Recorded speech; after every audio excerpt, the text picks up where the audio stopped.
This week, Tom Hilden writes, I've seen a lot of top softball players use an overlapping grip on the bat. What are the benefits of this grip? Long haul bomber R.J. Howerton answers that question when we return.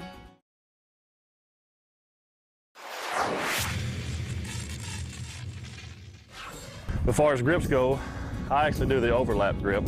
I drop my pinky over on my bottom hand and then overlap my bottom two fingers onto my bottom hand there and lock it down with my thumb.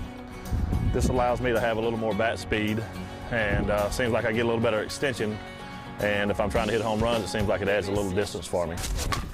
Now, the main thing with the grip is to hold it in the base of your fingers, and it's like a hammer. You don't put it in the hammer in the palm of your hand to hammer a nail. You put it in the base of your fingers and wrap it so you get the wrist action. It's very similar to hammering on a horizontal. You get wrist action. For example, there's 4 basic grips that most people use. What you want to make sure that you do is put it in the base of your fingers, not in the palm of your hand. So in the base of your fingers, kind of, if you can, line up your knocker knuckles. These are the knuckles that you knock on the door. Line those up if you can to get that.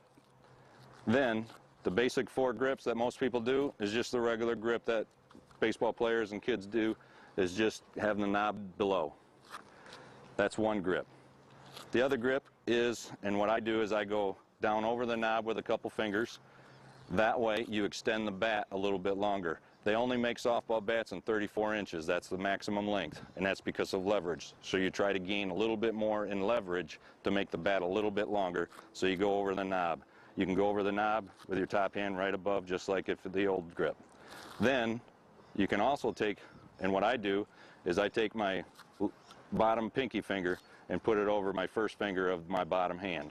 So that's my normal grip.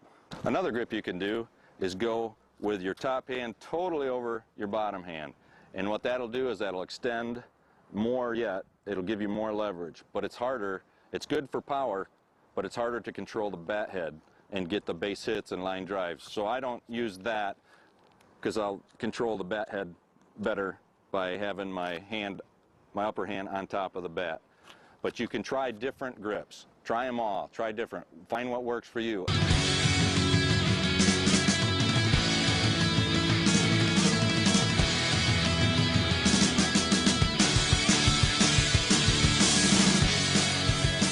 All right, my bottom hand, I got the one finger all the way off, ring finger on the knob, that's it, and then my top hand completely off. So my top hand's all the way off the bat, and I just make a circle right there. You can see the only thing holding the bat, I hold the bat with 2 fingers, the whole bat. Everything else is completely off the bat. I started doing this, 1994, 1993, and there's no going back. Once you hold the bat this way, there's no going back to this grip. I couldn't do it if I wanted to. So that's something I've done for years, and you know, you get a little more leverage, a little more snap, and it's really been good for me. With me, I do a semi-overlap. My bottom finger is off, and then I got 2 fingers on here with an overlap on the top.